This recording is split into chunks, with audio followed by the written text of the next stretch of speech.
अब आपको दिखाते हैं गाइज मैथ पार्क।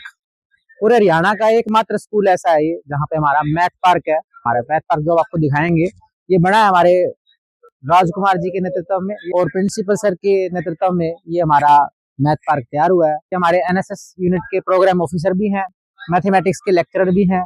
अब देखो, अब इसके बारे में सर ये हमें बताएंगे क्योंकि अच्छे से ज्यादा जानकारी जो है सर को ही है मैथ पार्क की। तो सर से सुनते हैं थोड़ा।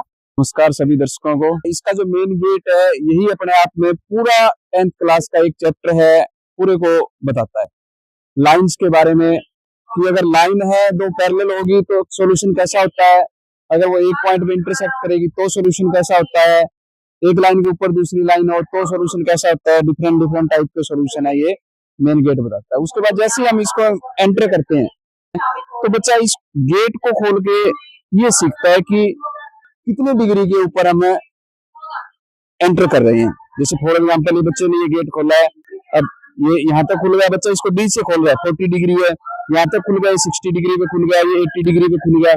बच्चा इस गेट में जैसे ही एंटर करेगा तो एंटर से ही वो एंगल के बारे में ज्ञान प्राप्त करते हुए चलता है। 1D से लेके 2D, 3D, 4D के अंदर जो जो मैथमेटिक्स फिगर हो सकते हैं, बच्चे जिनसे सीख सकते हैं, वो सारे शो किए गए। जैसे सबसे पहले तो 1 है, 1 से मतलब लाइन, लाइन कैसे बनी है और क्या क्या टाइप्स हो सकते हैं, लाइन ये बनाया है।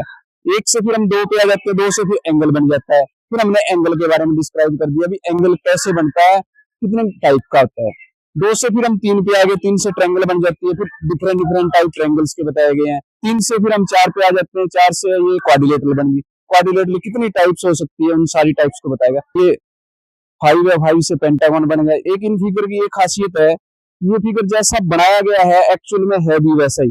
ये जितनी लेंथ इसकी ये दिखाई गई है उतनी ही लेंथ ऊपर है, हर लेंथ इक्वल है, पेंटागन के अंदर हर इक्वल होती है। और ये अगर आप 108 डिग्री का एंगल यहाँ शो किया है, एक्चुअल में 108 ही है। आप अगर आप नापोगे इसको डी से प्रकार से किसी प्रकार से तो ये 108 का ही मिलेगा। 6 से हेक्सागन बन जाती है, जहाँ कंफ्यूजन रहती है बच्चों में। ये सिलेंडर है, सिलेंडर के अंदर 2 टाइप का एरिया बच्चे फाइंड आउट करते हैं, एक टोटल सरफेस एरिया और एक होता है कर्व्ड सरफेस एरिया। बोर्ड के ऊपर बच्चे ये नहीं सीख पाते कि टोटल और कर्व्ड के अंदर क्या डिफरेंस है। जब बच्चा यहाँ आता है उसको यहाँ बच्चा शो करता है, देखता है कि ये जो कुछ दिखाया गया है ये कर्व्ड है, इसका जो इतना भी एरिया होगा वो इसको यहाँ से खोलने पे ये रेक्टेंगल बन जाएगा। ये हमने यहाँ शो किया गया है इस तरीके। अब रेक्टेंगल का एरिया हुआ वो इसका कर्व्ड सरफेस एरिया। उसके बाद बच्चों को बताते हैं ये है, इसके ऊपर से भी खाली है, नीचे से खाली। इसको ढकने के लिए एक तो इसके नीचे सर्कल चाहिए और एक सर्कल ऊपर चाहिए। अब ये 2 सर्कल और लगे तो टोटल होगा। अब इन दोनों सर्कलों का ऐड और कर दिया एरिया, ये टोटल सरफेस एरिया काउंट हो जाता है। इसमें भी ये कर्व्ड है सारा। अब इसको हम खोलेंगे यहाँ से तो खोलना भी ये शेप ऐसी बनेगी। इसका जो एरिया होगा वो कर्व्ड सरफेस एरिया होगा, और इसमें अगर हम ये एक सर्कल और जोड़ देंगे तो टोटल बन जाता है। तो कर्व्ड और टोटल के अंदर जो डिफरेंशिएट है, जो बच्चे क्लासरूम में नहीं कर पाते, वो बच्चे यहाँ आके इस चीज को बड़े अच्छे तरीके से सीख सकते हैं। तो आपने तो पूरा का पूरा निकाल के दिखा दिया। बिल्कुल भी तो बच्चे सर्कल का जिसमें जुड़ता है कोन के अंदर जो सरफेस एरिया, वो तो हम कभी जोड़ नहीं पाते। क्लासरूम के अंदर ये नहीं जोड़ा जा सकता, ना ही पॉसिबल है क्लासरूम के अंदर। हम कोन को पढ़ते हैं ना, इसका सर्कल का सरफेस एरिया जुड़ता है, बच्चों को पता ही नहीं चलता कि सर्कल का इसमें कैसे आ गया, कैसे है। ये बहुत बढ़िया ये और जब इसका आप कर दिया जाए, इसको हेमिस्फीयर बोलते हैं, ये हेमिस्फीयर है।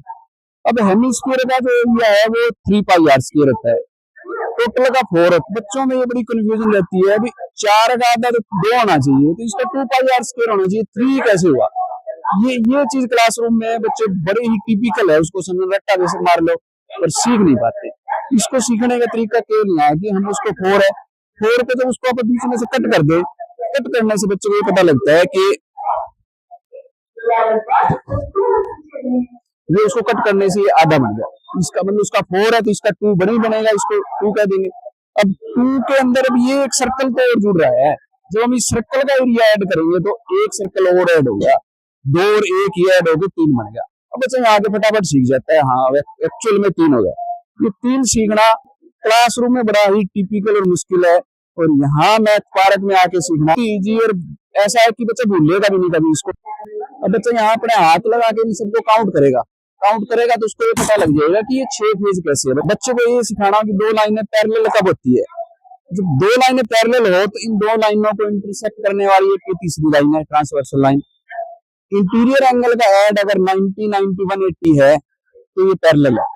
हम दोनों बढ़ा के देखते हैं, इधर से इसको 90 एंगल पे करें, इधर से इसको 90 पे करें, दोनों को जब 90 पे किया अब ये लाइन इस लाइन के पैरेलल होगी।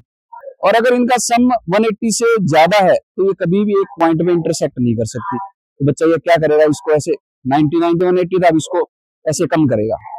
अब कम करके इसने यहाँ ये मीट कर गई दोनों पॉइंट। अब मीट कर गई तो अब इसका और इसका जो ऐड है, इन दोनों का ऐड ये 180 से कम है, ये मीट करती है। उधर देखें इन दोनों का ऐड है वो 180 से ज्यादा भी है, फिर आप इनको कहीं बढ़ाते जाए तो ये आगे मीट नहीं करेगी। उसके दिमाग में रहता है भी क्या है कल कैसे। बच्चा यहाँ आता है वो इसको अलग अलग काउंट करता है कि इसके 6 पेज कैसे होंगे। ये होगा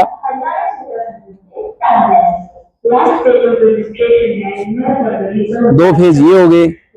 अब बच्चा यहाँ अपने हाथ लगा के इन सबको काउंट करेगा तो उसको ये पता लग जाएगा कि ये 6 फेज कैसे है। बच्चा ऑटोमेटिक सीख रहा है कि 1, 2, 3, 4, 5 और ये 6 फेज है। अब इस चीज को अगर हम बोर्ड पे देखेंगे, बोर्ड तो केवल 2D होता है, उसमें केवल सामने से दिखाई देगा, हम कहते रहे बताते रहे।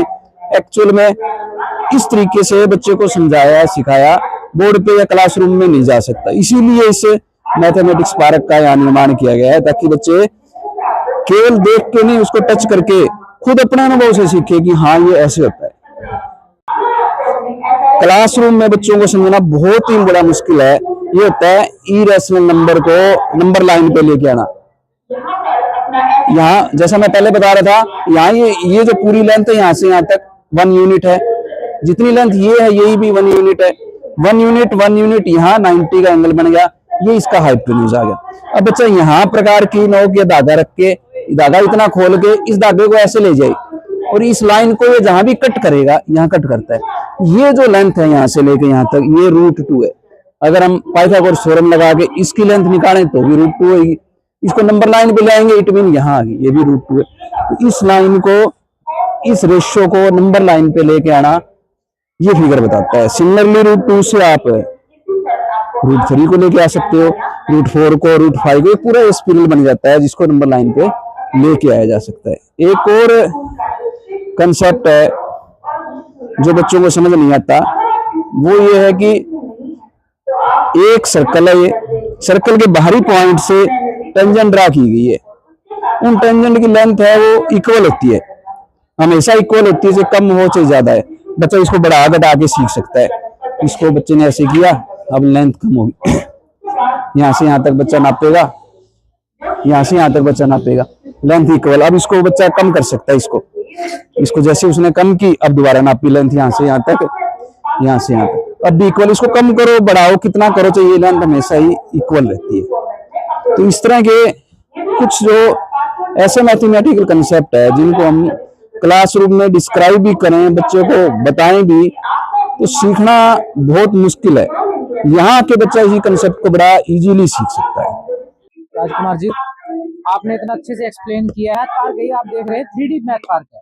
इसमें किसी भी चीज को जो आपको कंसेप्ट आज तक किताबों में समझ नहीं आया वो इस पार्क में आके समझ में आ सकता है।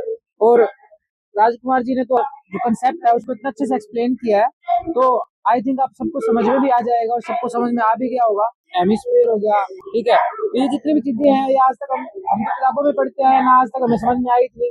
तो जिनका मैथ वीक है उनके लिए तो ये बहुत बढ़िया चीज है। इस वीडियो को अच्छे से आप समझें और अच्छे से ज्यादा से ज्यादा शेयर करें, ताकि जितने भी बच्चों को मैथ कम आता है उनको अच्छे से आ सके।